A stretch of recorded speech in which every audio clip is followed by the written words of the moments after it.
Mr. Danny Trejo.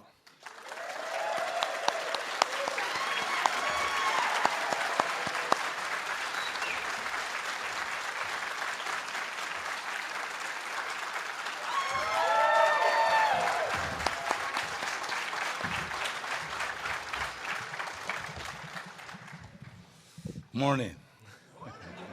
So 30 years you've been working in movies. Yes, 1985. Yeah. First. Runaway Train. Wow. Yeah. Yeah. Right. And that was an accident. I wanted to tell me, you got into it from Eddie Bunker. Yeah. When was the first time you met Eddie Bunker? Actually, the first time I met Eddie Bunker was about 1962. My uncle was buying a robbery from him. Buying a robbery. Yeah, Eddie used to plan different robberies, and he would sell them to people that, that did robberies. And my uncle was an armed robber, and there's a scene in a movie called Straight Time. Right. Dustin Hoffman, where Great movie. Dustin Hoffman is actually going and buying a robbery from Eddie Bunker in a bar. Well, that same bar is where my uncle went in 1962 and bought the robbery, and he kind of said, well, who's going to be your backup? And my uncle said, my nephew. Right. So, and then he How pointed old are to you me. at this time? I don't know, about 18. 18? Wow. 19, so I don't know. Yeah, it was, growing up as a kid in Los Angeles, it's a typical American family. That was the first time. The next time I seen him, it was in San Quentin, and I think in 65. So just 4 years later. Yeah, and then when I met him. I ran into him on the movie set of Runaway Train in 1985. Right. And it was funny because I was clean and sober in 85, and I got out of the joint in 1969, and I'd been working as a drug counselor and working as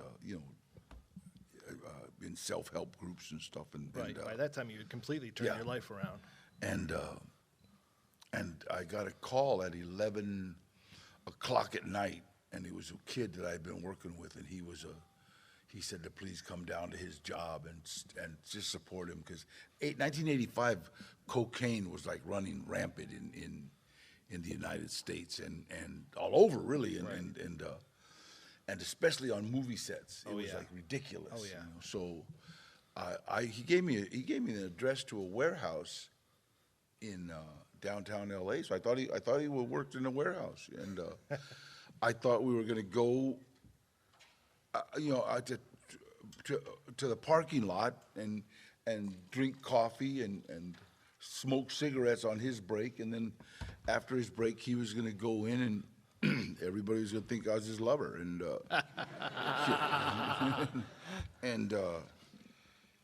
it wasn't. It was a movie set of Runaway Train. And I just thought it was the coolest thing I'd ever seen in my life. All these people were dressed like convicts and trying to be hard. All their tattoos smeared. That's all I remember. Like, oh shit, I'm sorry, man. This guy had a beautiful eagle on his back, and I kept looking at it and saying, oh man, you better get some better ink, buddy.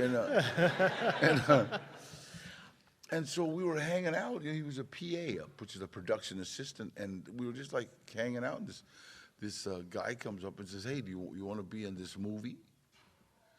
And I said, "What do I got to do?" He said, "Do you want to be an extra?" I said, "Extra what?" I didn't know what he was talking about. He says, "Can you act like a convict?" And when he said that, I swear, it was almost like, this is your life. Like everybody's going to come. And I said, I'll give it a shot. And I've been in every penitentiary in the state of California. So they gave me a blue shirt, and I took off my shirt. I had that big tattoo on my chest. And I'll never forget, this guy goes, "Wait a minute."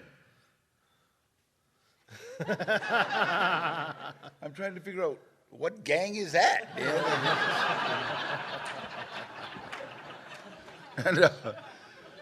He said, leave your shirt off. And then, this guy comes over and says, I know this guy. And I go, he's Trejo. And I says, Eddie Bunker, what are you doing here? He says, I adapted the screenplay. I didn't know what that meant. But he changed a lot of the stuff in the film, and they had hired him, and by this time he was a well-known writer, and so he said, Danny, are you still boxing? Because he saw me win the lightweight and the welterweight title up in San Quentin, and I said, I'm training, man. I'm 38 years old. I don't fight no more. And he said, we need somebody to train one of the actors how to box. And I said, what's it pay? Because they were going to give me $50 for acting like a convict. So he says, $320 a day.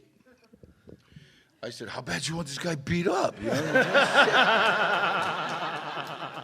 I'd have done it for another $50, Wow. And he goes, no, you got to be careful. This actor's really, a high-strung kid, man. He's already socked a couple of people. And I says, okay, I'll train him, but you got to tell him that, for $320 he can hit me with a stick if he wants.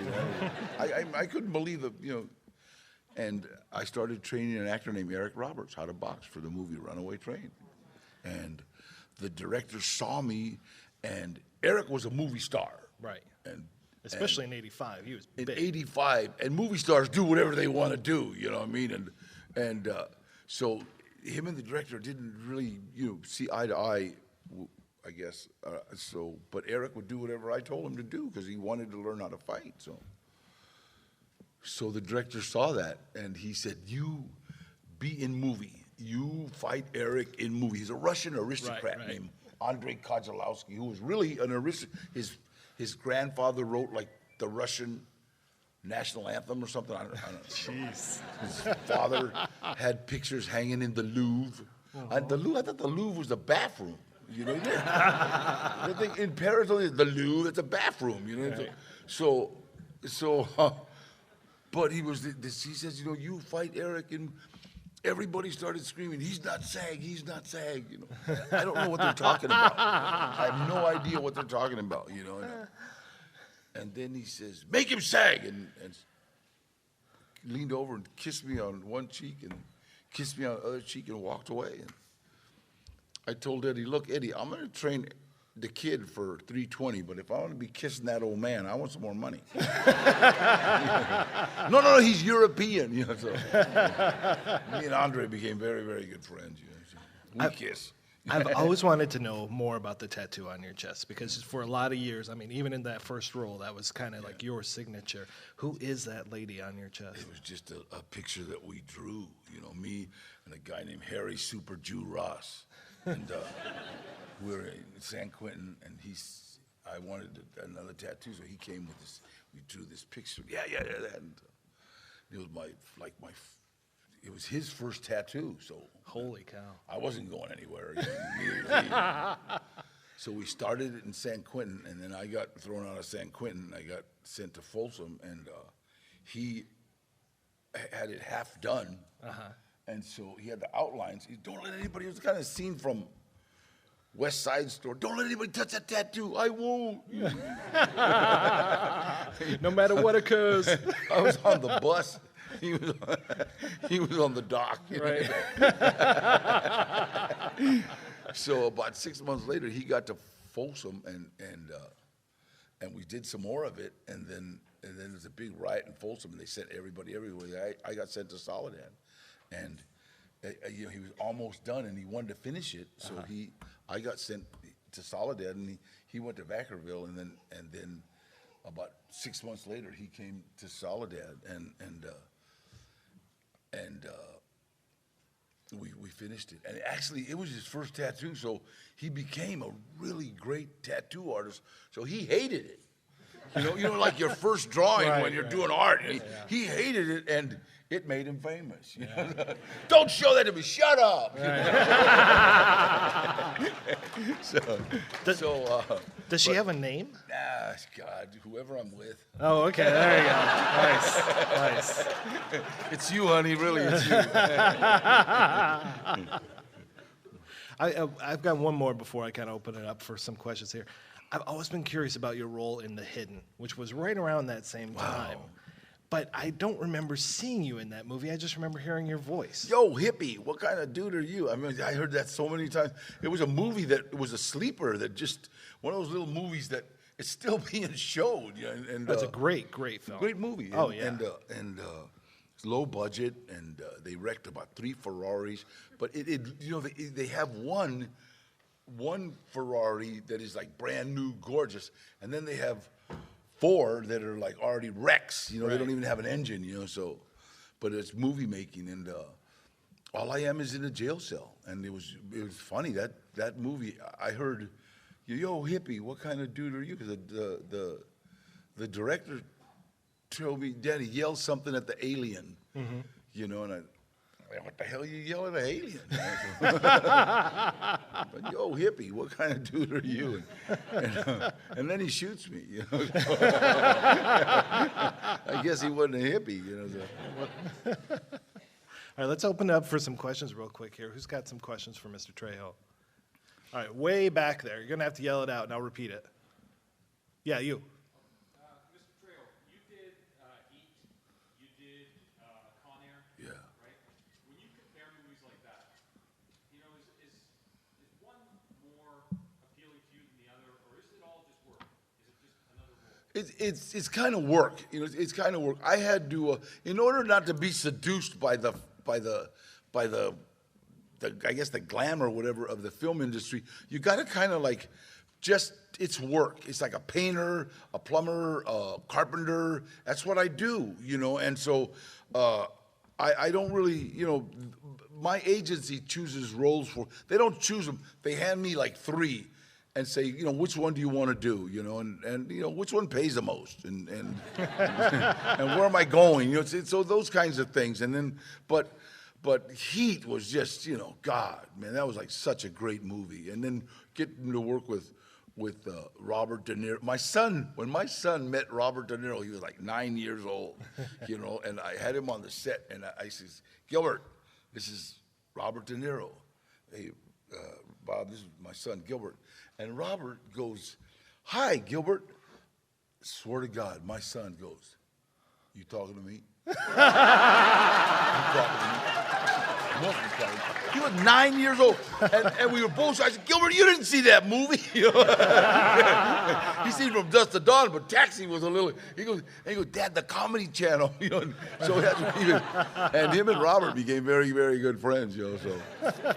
But and then Con Air. Con Air, you have to be careful with movies like Con Air because it's the biggest test in testosterone there is. You know, it's like, and they had every wannabe tough guy in Hollywood on that movie. Oh, yeah. And so everything was it's like I'm not a good sport. You know what I mean? And everybody on that movie, it's like if you spit, somebody would spit a little further, and then you got, it's like, you know, you did a push-up, everything, you know, and so it was like, me and a guy named Benny Urquidez, who was a 3-time world kickboxing champion, 5-time world kickboxing champion, just unbelievable. He would, every lunch, he would like grab me and get me and go and we'd go to the dojo and sit by ourselves because, you know, I don't play well with others. But it was, you know, it was a great movie. I mean, it was an unbelievable movie. I'm trying to remember, you worked with Buscemi in that one. Had you already done Animal Factory at that point? No. Okay. I actually gave Steve Buscemi because Eddie had shopped Animal Factory and we couldn't get anything done with it. Right. So he says, here, Danny, do you see what you can do? Okay, so I took the movie Animal Factory and I gave it to Steve and I said, here, Steve, read this or I'll kill you. In an interview, it was so funny. He said that. He said, yeah, so Trejo gave me this movie and he said, right, read it or he'd kill me. And then the narrator said, what'd you do? He said, I read it. Like, I'm really still sitting funny. here. And so he read it, and he says, Danny, there's really nothing in this for me, you know, and because he couldn't play the young kid. And he couldn't play, and I said, no, Steve, we want you to direct it. And he got really excited. Oh, wow, yeah, I'll direct it. And so the minute he directed it, then Miramax? the star, my God. Furlong? No, that's one of them. One of the biggest stars in Hollywood, and I can't remember his name. Give me a hint. The green guy in Spider-Man. Willem Dafoe. God, thank you. I'm sorry, William. I'm sorry, Willem. I'm sorry. Created William, but he's a friend of mine too. But sometimes you just drop blank. You know? Yeah, and he was amazing in that. If you ever want to see some of Willem Dafoe's best work, you check out Animal Factory. It's a great movie. Yeah, that was terrific. Yeah, the you going toe-to-toe with Malkovich in Con Air was definitely a highlight of that film. That was Malkovich is funny. God, he is so funny. And then his humor is sick as hell. I remember he says, Danny, what is the, because he's very proper, what is the word for rape in Spanish? And just joking, I said, amor.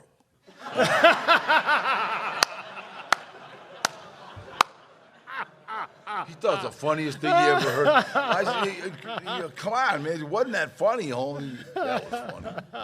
But there is no word. It's violate. Right. Violación.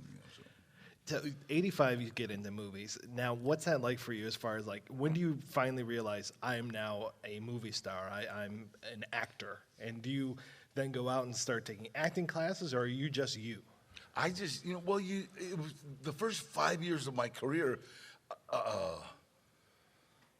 I'm still a drug counselor. I still work for Western Pacific Rehab, and I still do all the rehab stuff. You know, it's my passion is talking to young people that are in trouble. And but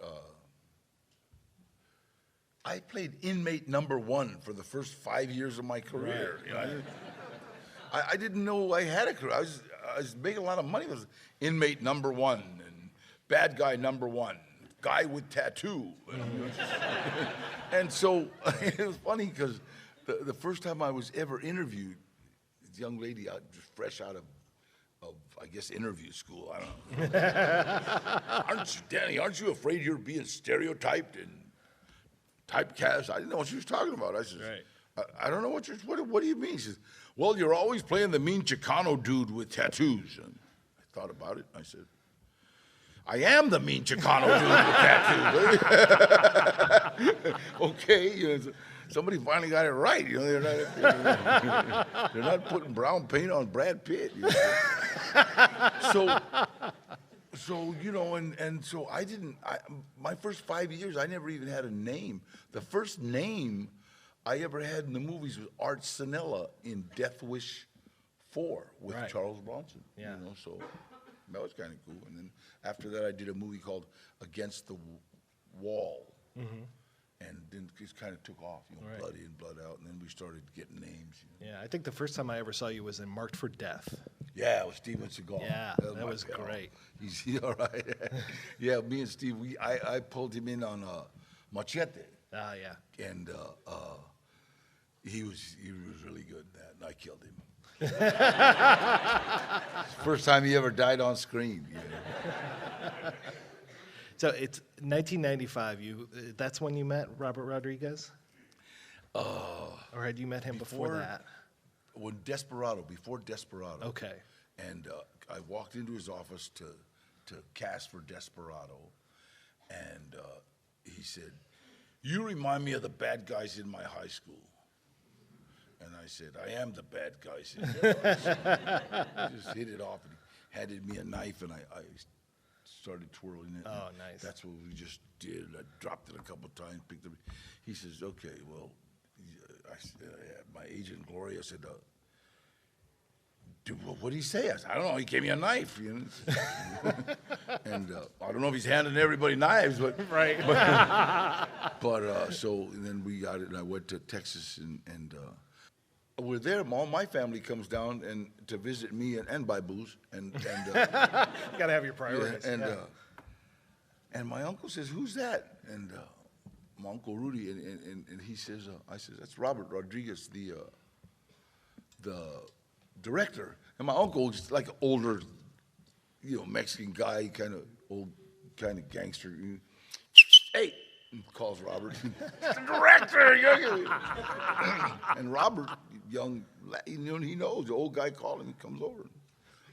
They start talking, and then my uncle says, hey, say hi to your cousin. So Robert, we ended up second cousins, so. Oh, wow. I said, okay, let's make that limo part a little bigger, Robert. And we've done we've done about 13 movies. Yeah. He has a TV station right now that I'm kind of the face of, Rey Network. And Right. Also we were doing From Dusk to Dawn, Right. the TV series, which is awesome, and then we're going to do something with Machete on that network, I think. So, Oh, wow. so that'll be like a lot of fun. Yeah. And let's open up with another question. Yes, over here, sir. Oh, God. Machete So, in space, huh? I think we want to try starting something before the end of this year. Seeing we don't know how we're going to do it, but that was, God, that was an amazing. You know what? I got to tell you, I would have loved that movie even if I wasn't in it. That's my kind of movie, man. God, when Robert said, okay, you're going to kill about 14 people the first 3 minutes of this movie, that's my kind of film. I'm sorry. Don't take me to a drama, whatever you do, 'cause I'll get us thrown out of the.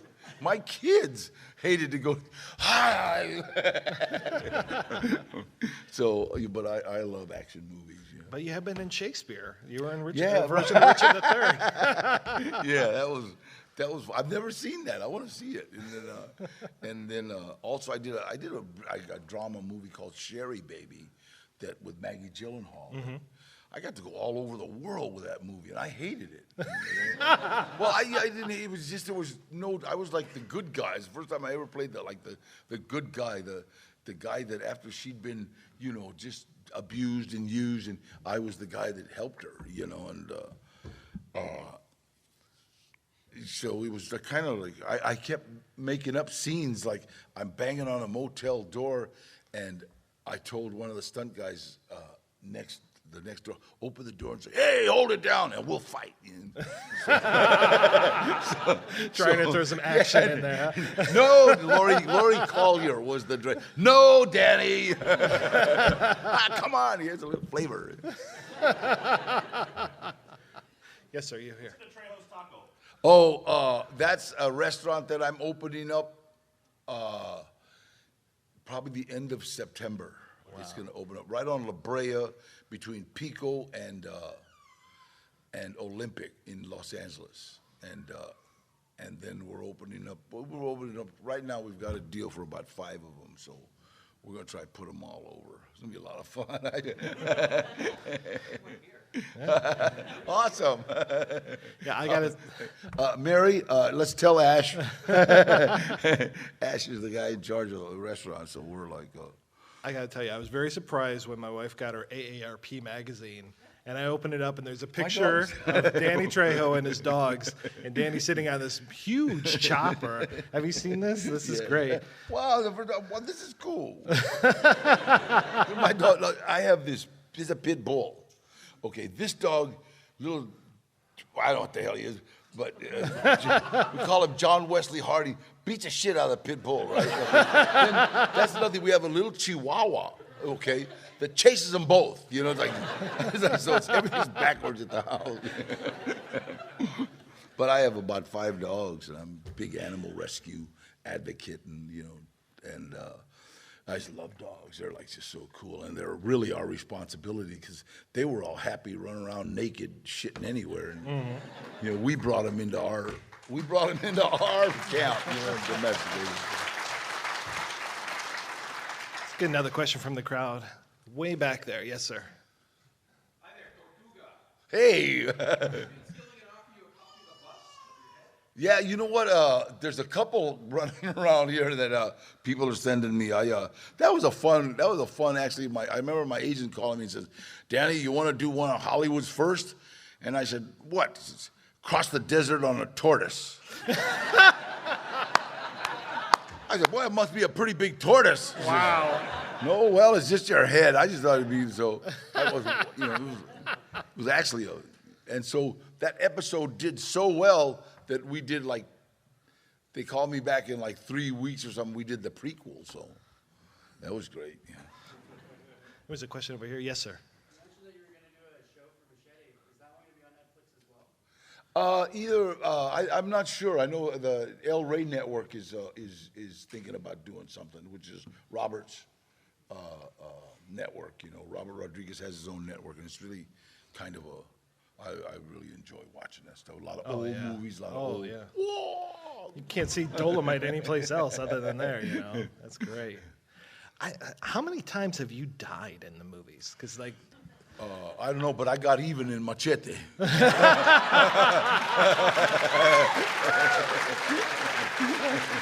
Yeah, and I got the kids Jessica Alba and Nice. And that was, I kept messing that one up. Sorry, Robert. And then it's funny. I had a love scene with Amber Heard in Machete Kills. Mm-hmm. I don't know if any of you know Amber Heard. She's just go to hell gorgeous. This beautiful girl, right? And her husband Johnny Depp. She's so pretty, but it was funny because we had this love scene, and so Robert yelled, "Action!" and "Action!" and then, Amber, why are you laughing? Because Danny won't stop saying, "Thank you, Jesus. Thank you, Jesus."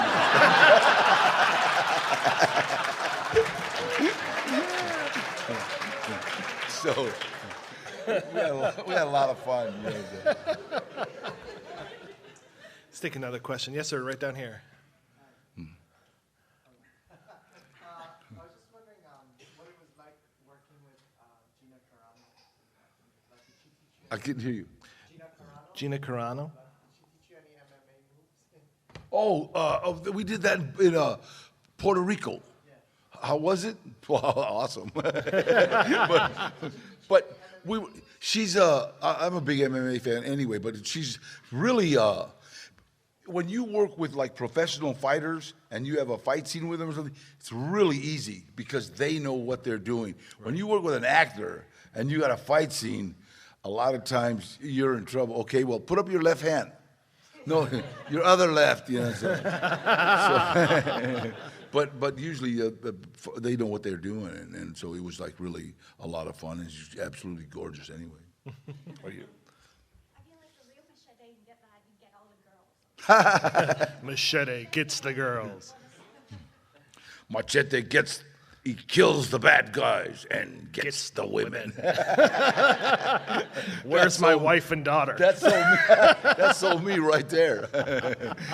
And it's funny. It's a lot of the people I stay in touch with them all the time. And when we did Little Carmen from Alexa Vega from Spy Kids, mm-hmm. She was screaming at Robert, "Come on, Robert, give me a job. I want to be in Machete Kills." And Robert says, "Alexa, it's a grown-up movie." "I'm 25 years old, Robert." But we still think of her as being 12, right. And so when she comes out in her outfit and says, "Uncle Danny, look what I'm wearing," and go like on me and two of my, "Oh my God, don't go!" And she had to be up against Michelle Rodriguez, Sofia Vergara, Amber Heard. And she nailed it. I mean, she was wow. She was awesome, man, and really, really good friend. Now she's going to be on Dancing with the Stars. Her and her husband. I think it's the first time that they've ever done that. Her and her husband are going to be on Dancing with the Stars. So that's kind of cool. There's a question over there. Yeah. What was it like working with Nicolas Cage and Con Air? That was cool. Nick was cool. It was funny. If you want to see Con Air, when next time you look at it. When we all just crashed the plane and land the plane and Malkovich says, "Muchacho, go to the tower."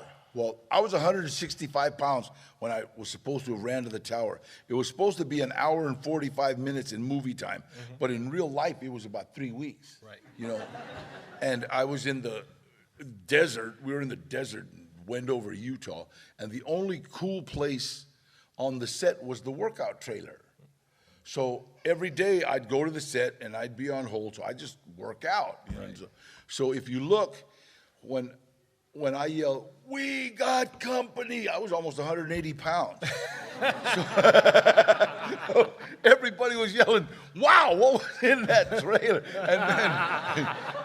And they didn't really want me to take off my shirt, but come on, it's like I was buffed.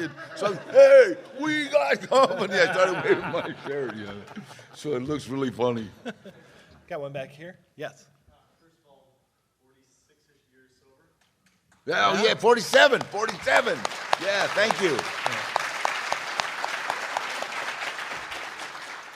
your most memorable location ever filming in the world and why? You know what? I got to tell you, it's not just because I'm here, but I was in Prince George, Canada. And it was one of the most beautiful places I've ever seen. It was like unbelievable. And me and this girl, we had rented a car, we were going up a road. I just never forget, we're going up a road. And all of a sudden, you know, mooses, they look big like on TV. But in real life, these things are huge. And it's in the middle of the road, and women sometimes say the dumbest thing. She goes, "Shoo it. Shoo it." I'm not trying to be funny, but have you ever seen a moose? They're this tall at the shoulders. Right. Like, and this guy's got a head, and I said, "Shoo it my ass." I'm not even gonna honk at it. We will sit here till it moves. You know? And he just looked at it and walked. And we just take your time, old guy. You know? Yeah, it was massive, but it was really a beautiful, beautiful spot. And first time I'd ever seen like a righteous whiteout. I mean, just snow so much that you couldn't like see. You know, I'd never seen that, and it was like beautiful. But we did a movie called Reindeer Games up there with Ben Affleck. It was a lot of fun. And Charlize Theron.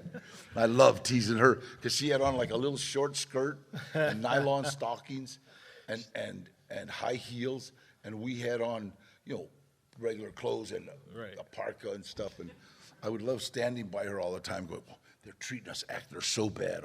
Get away from me, Jenny." With her little nylon. She's a trooper. What was that like working with Frankenheimer on that one? He's awesome. I've known John for a long time. That's who I did Against the Wall with, was John Frankenheimer. So, and he was like a yeller. "God damn it, it's my shit!" And I'd always set him up because he had friends that would show up on the set, and he did not allow pictures. You know, he just didn't allow pictures. And his friends, I seen all his friends with cameras, you know, so I said, "Hi, yeah, would you like to take a picture?" And, "Sure, oh yeah." And they're and "Who's taking pictures?" "Your friends." God, This went way all the way in the back.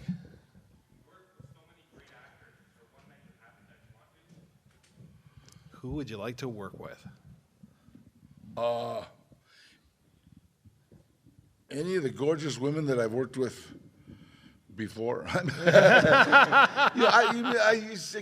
Just give me who you got. I don't care. You know, it's like they all treat me pretty good, and we all get along. So, I just enjoy the work. You know, I just finished a film called The Ridiculous Six with Adam Sandler. Oh, yeah. God, he's funny, man. He's funny. You know? And so we had a blast there. And it's funny because my little cousin's, he's done 36 years in the pen straight, right? And he calls me. So I was on the set, and I was talking to him from Ironwood Penitentiary, and he says, I says, "Hey, yeah, I'm working with Adam Sandler." "Oh, I like that guy, man." Adam did a Big Daddy, or I forget what it was, something about a little kid. And so Big Daddy. Gil was telling me about it. So I said, wait, Adam, come here. Hey, come here. Like, Adam came out and says, "Here." So he starts talking to my cousin, right? And, "Oh, yeah. Oh, 36?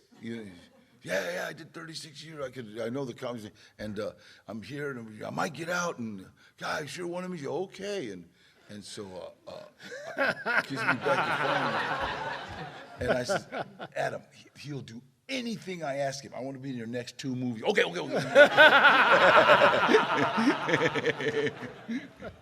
So he's a good guy. There's a question. Yeah. Hi, Danny. I love your Machete character, but I just love the knife throwing wielding character from Desperado. Oh, yeah. And it was awesome. Yeah. And I just wanted to ask you, who is the toughest son of a bitch that you fought on screen and off screen? Well, you know what? Acting wise, not real life wise. I'll tell you, you know what? It's like all the actors that like know karate and know karate and know boxing and know all that crap. They kind of shut up when you mention Chuck Norris. You know what I mean? Because Chuck, I did a couple of episodes of what was it? Walker, Texas Ranger, and he was awesome. And then I did a movie a long time ago called Maniac Cop 3. Oh, yeah. And he was in that. And I'm looking, the first time I ever seen him, met him, he's not like a real big guy and his shoulders are this big. And I'm like, you know, because he fought as a lightweight, you know, so that's 137 pounds. So I'm looking at him, you know, I'm not bad with him. I can sling him. And I'm looking at him, and him and his dojo guy are training, and all of a sudden this guy jumps up, spins around, hits this bag, and the sensei goes, it's a little slow.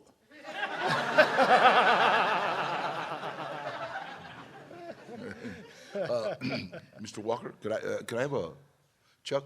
Could I please have an autograph?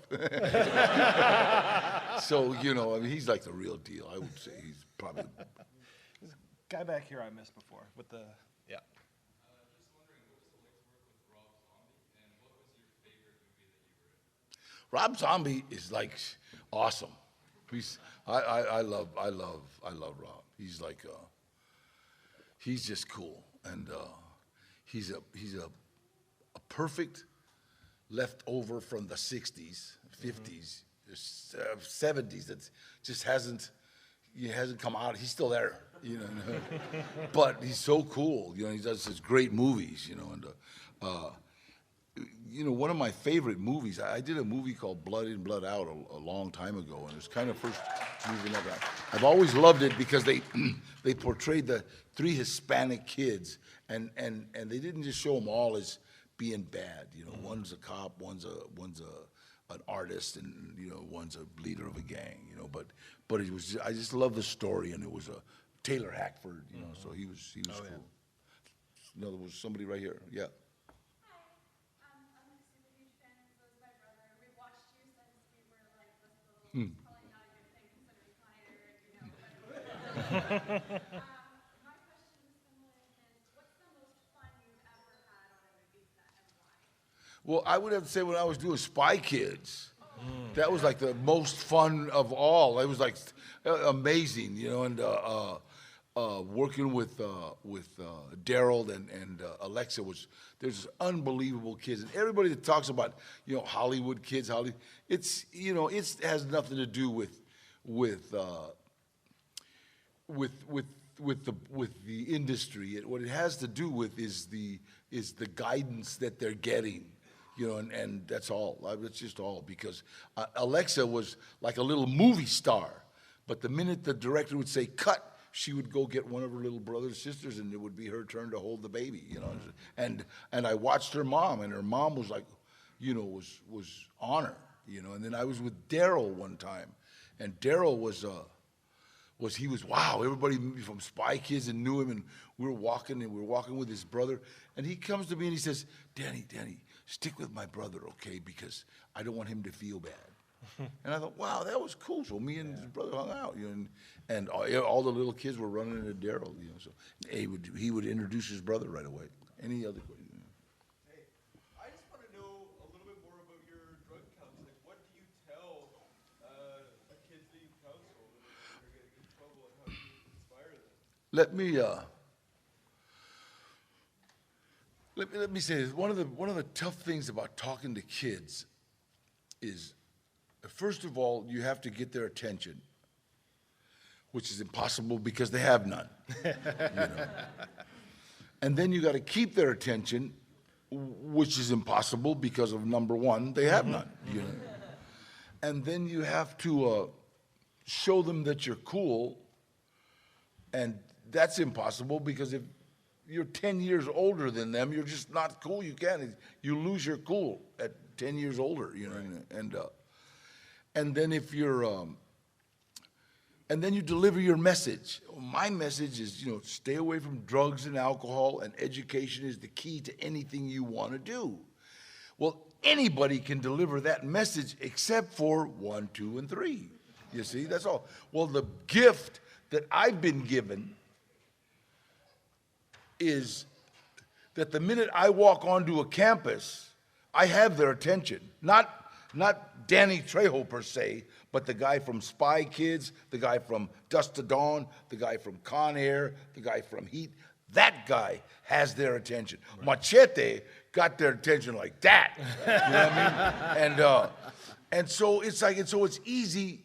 I mean, I've had principals and teachers come up and say, you know what? You've got all the kids in here that don't even come to these assemblies. And it's like, I'm under no illusion that it's just Danny Trejo. It's all them people combined. And so they tend to listen. You know, they tend to listen. And especially somebody that says, hey, this is the, people always ask me, you know, is weed a gateway drug? I don't know. I just know that everybody that I knew in the penitentiary that was doing hard drugs started with weed. But doesn't mean that you might, or you know, but I don't know. But that's just a fact. Right. And that's all I tell them is facts. You know, facts are you break the laws, you get in trouble.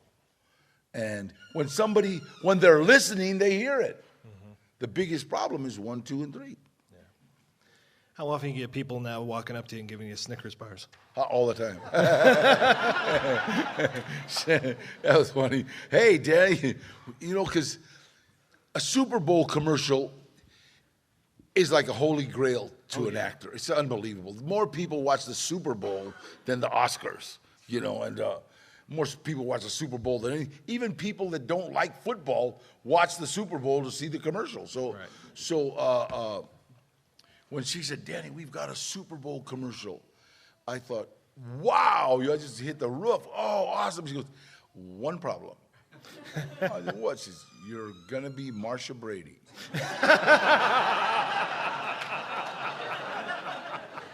I says, what? You know, and then she told me what they were going to pay me. Oh, Marsha. I'll be that girl. Did you have to put on the dress and all that? Yeah. Right here. Yeah. Were you ever approached to do any of the Expendable movies? You know what? I talked to Sly, and he said, yeah. They even had posters of me on the Expendables. You know, but then you know, okay, it's okay. Mm-hmm. So, and then Robert Rodriguez says, you can't be in the Expendables. Why? He says, because Machete is not expendable. Oh.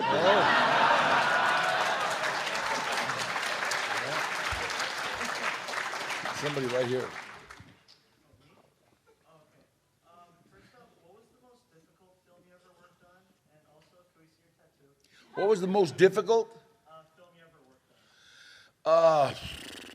You know what? I did a film while I was doing Machete called Predator. And we did it in Hilo, Hawaii. Mm-hmm. And Hilo, Hawaii is basically a live volcano. And it's all volcanic rock, the whole thing. So everything grows on top, and it's muddy and it's rainy. So everybody was falling and slipping, and it's you know, bad for the actors. But think about all the guys carrying all the equipment, you know, and they were all fall. Everybody had busted up knees. My stunt guy, Norm, right, Mora. Every morning he would put elbow pads and knee pads on me. You know, what I mean, and I'm the only one that didn't have like busted up knees, and because actors get like real, you know, oh no, that'll ruin my look. You know, I'd rather ruin my look than my knee. You know? Do you have any plans on filming anything in Ontario anytime soon? I'd love to. I know they're starting to do a lot more up here, and I've done quite a bit of stuff in Vancouver, so I'd love to see what comes down. There's somebody way over here. Go ahead. What was it like being Muppets Most Wanted? That was awesome. That was so awesome. That was that was so. While I was doing the Muppets, it's kind of a sad story, but it's really funny. But I don't know. My mom passed away while I was doing the Muppets. I was in England, and my beautiful son Gilbert. It was his birthday was March 8th, and he called me on his birthday. I called him and I said, "Hey, Gil, what's up? What are you doing?" And he had went and picked up my mom on his birthday and took her to breakfast, and so I was talking to my mom for about 20 minutes, and blah blah blah. We talked, and all right, Mom, I'm cool, and so wished Gilbert a happy birthday, and then my mom passed away on the 12th. So if Gilbert hadn't have picked her up, I wouldn't have been able to talk to her. So we talked, and she passed away. I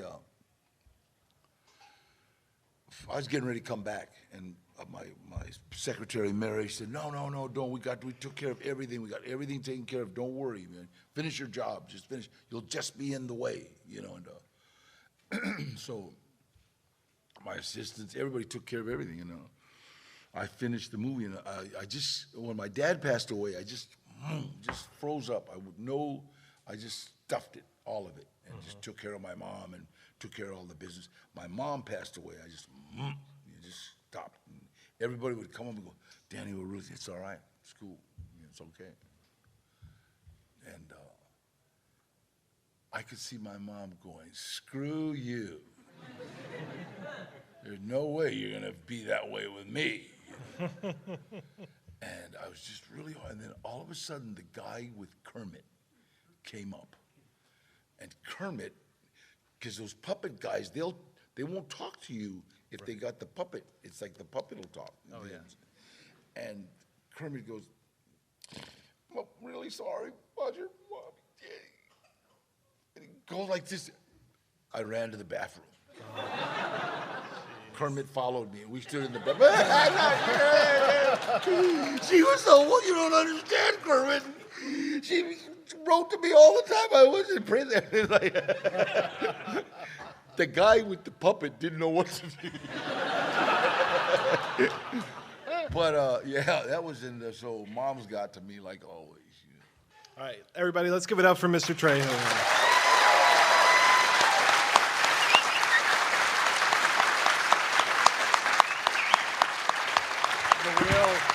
Thank you. And I want to invite you all to the grand opening of Trejo's Tacos. I know when it's going to be. I think the end of September. Thank you. It's a real pleasure. Thank you very much.